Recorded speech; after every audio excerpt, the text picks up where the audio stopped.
Hey there, storytellers! Welcome back to my channel and welcome to day 3 of Bookmas. Today, I thought I'd take you along with me on my morning commute to work, and I thought we'd discuss my November wrap-up, which, spoiler alert, is small as heck because I only finished one book and I got through about 3/4 of the way through another one, so it's not going to be that long. So the first book I finished in November is Ruin and Rising by Leigh Bardugo. This is the relatively epic conclusion to the Grisha trilogy, which inspired the Shadow and Bone TV series that I have still yet to watch. But now that I've finished all 3 books, I feel like I can start the show at least. I know it incorporates the Six of Crows duology content, and possibly season 2 I think incorporates the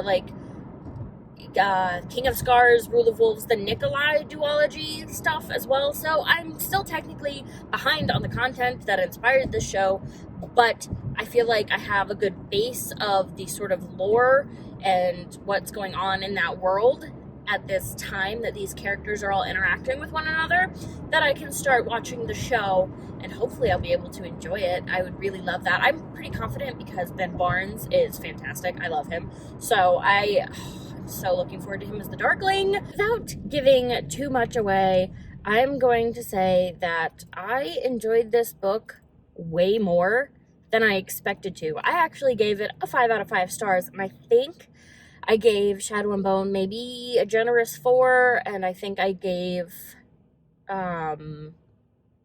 Siege and Storm a 4 as well, if I'm remembering correctly. So I was surprised by how much I enjoyed this conclusion, and it wasn't just because I enjoyed the fact that the books were over, because I was not loving them at one point. I was definitely not a huge fan of Alina and Mal, either individually or as a unit for like most of the book. I still don't really love Alina and Mal as a unit. I like them both a little bit more as characters by the end of it. I loved Alina a lot in Ruin and Rising, actually, now that I'm on the subject. She actually kind of knocked it out of the park. I finally saw the actual Sun Summoner, okay? She has kind of just been playing the part the entire time, which, to be fair, is what the Darkling was telling her. He was saying she was kind of acting the part of Sun Summoner, as was Nikolai. They're both like, you kind of have to just embrace it. You kind of have to stop worrying about what Mal thinks of you, because this is who you are and there's no going back from it now. So just go for it, girl. And she finally went for it, and I liked her so much better for it. I had no time for her sitting there complaining about her powers in the first 2 books and what, damage they were doing to her friendship with Mal and all that. And I said so before, but I had absolutely 0 time for Mal's crap. Literally, he annoyed me the entire series. And I liked him a little bit more at the end of Ruin and Rising because he finally let Alina thrive a little bit. He finally accepted what both of them were and realized it didn't necessarily have to be a detriment. It just didn't necessarily mean that they could do things the way they had wanted to do things. That was it. Mal annoys me. I can't. I don't like him that much. And I don't like him and Alina that much. So that made getting through them kind of difficult, but I do actually, like I said, enjoy Ruin and Rising. I felt like the other characters all stepped up. The supporting cast I was far more interested in, and I definitely could have used more of them. Baghra especially, she has such an interesting story in conjunction with the Darkling. Like, their history together and their individual histories are so fascinating, and I would have loved more of that, or even just like a spin-off of them, the Darkling getting to how he got by the time we meet him in Shadow and Bone. They're so fascinating to me as characters. Baghra most especially. I think she's possibly my favorite. I also really love Jenya, but I could have used more Baghra. I really could have. And I was a little disappointed by what was done to and with some of the supporting characters, but I don't know, for some reason, even though there were things I didn't like about it, I gave it a 5, and I think it's because it just kind of blew my mind. There's a pretty big twist that I don't want to give away, because it'll ruin everything for you if you haven't read them yet, but it's a pretty big twist, and I didn't see it coming, really, so it was kind of great to have that, and that's kind of what I think pushed it to a 5 for me, is it just kind of blew my mind with that twist, and despite the fact that, you know, I didn't love some of the characters, and I could have used more from some of them, and less of others, I do think the story was wrapped up really nicely, and I do think it sets up really nicely what's going to go on with the show and the other books, and so I give it a 5 out of 5 because I thought it was really well done, and I do really like Leigh Bardugo's writing style. I think she writes really well, despite the fact that Alina and Mal annoyed me. On to book number 2, kind of, because like I said, I didn't quite finish it, and that is The Book of Life by Deborah Harkness, which I am absolutely loving. I am confident I'm going to give it a 5 out of 5. I really like it. I was surprised, although I shouldn't have been, given that supernatural creatures and time travel are involved in this series, that some of the creatures from Shadow of Night are in this one.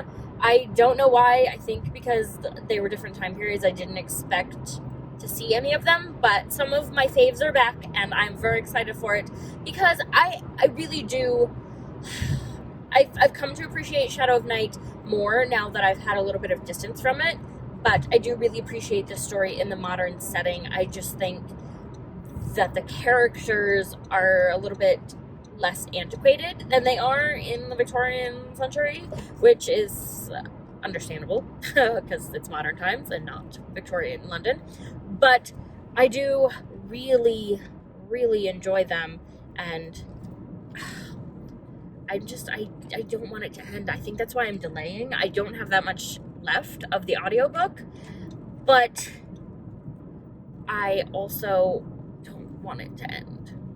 I really love these characters, and I think we are going to wrap up pretty nicely. I won't be entirely surprised if I get a sucker punch or two from the author, because that's just how conclusions go. Somebody's gonna get hurt, and I have a quarter of a book left, so there's plenty of time for it. But I don't want this story to end. I love the way the magic is done, the way the supernatural creatures are done. I love the way they all come together, and I'm so intrigued by the history of alchemy and witches and food and these customs. Like, it's kind of reawakened what little spark of history love I've had in my life, which is not much, I will admit. So I am excited to see how this novel is going to play out. I can't really give you my full thoughts because I haven't finished it yet. I think it's going to be a good one, and I honestly am just delaying because I don't want the novel to end. But other than that, I'm really loving it. I think it's going to be a 5 out of 5. I like the writing style. I don't have much bad to say about it, which is why I think it's going to be a 5 out of 5. Unless she does something atrocious to one of my faves, which she might do, I really don't know that it's going to knock it for me. So I don't know how to wrap it up for you guys because I don't have final thoughts. But I think the story thrives in the modern setting a little bit more than the older setting, if that makes sense. Like, the time travel was cool, and I liked what was done while they were there. I certainly appreciated Diana being a weaver in Shadow of Night a little bit more, but in terms of the modern setting, I think there's just a different amount of challenges almost that come with sort of modern technology and modern sort of politics, if you will, and I think it kind of gives the sense that the characters have more pressure on them to make the choices that they need to make and get through the things in one piece. And I just think it's going to be a kind of rough ending, but also I hope really good. And I'm not ready for this book to end because I love it. And that's it. I haven't finished it yet. I'm going to finish it soon, but I'm putting it off admittedly, because I don't want it to end, because it's that good. I love this novel. I love them both, actually. So my November wrap-up, despite being very short, was full of two very good books, two endings to series, to trilogies, and I think that's kind of why I'm struggling. I don't want the Book of Life to end, and I think I was slightly sort of book hungover, if you will, from Ruin and Rising, because finishing two series kind of back to back and reading them at the same time was a little bit much for my brain. There was a lot going on in both of them. It's a lot to keep track of reading two fantasy series at once. So it was a lot, but I like them both a ton, and I feel pretty good about having wrapped even that much in November, considering things kind of felt crazy for me. I felt kind of spacey and distant, and like life was kind of all over the place. So even getting through that was kind of an accomplishment in and of itself. So I'm pretty proud of it. But that is it for today's video and for my November wrap up. If you enjoyed it, let me know, like down below. And if you want to keep up with me and all of my Bookmas adventures, you can go ahead and click the subscribe button. And of course, I highly recommend that you ring the little bell so that you don't miss a beat, because it will notify you every time I post a new video, which in the month of December for 25 whole days is going to be every single day. So I'll see you guys tomorrow with a new one. Bye!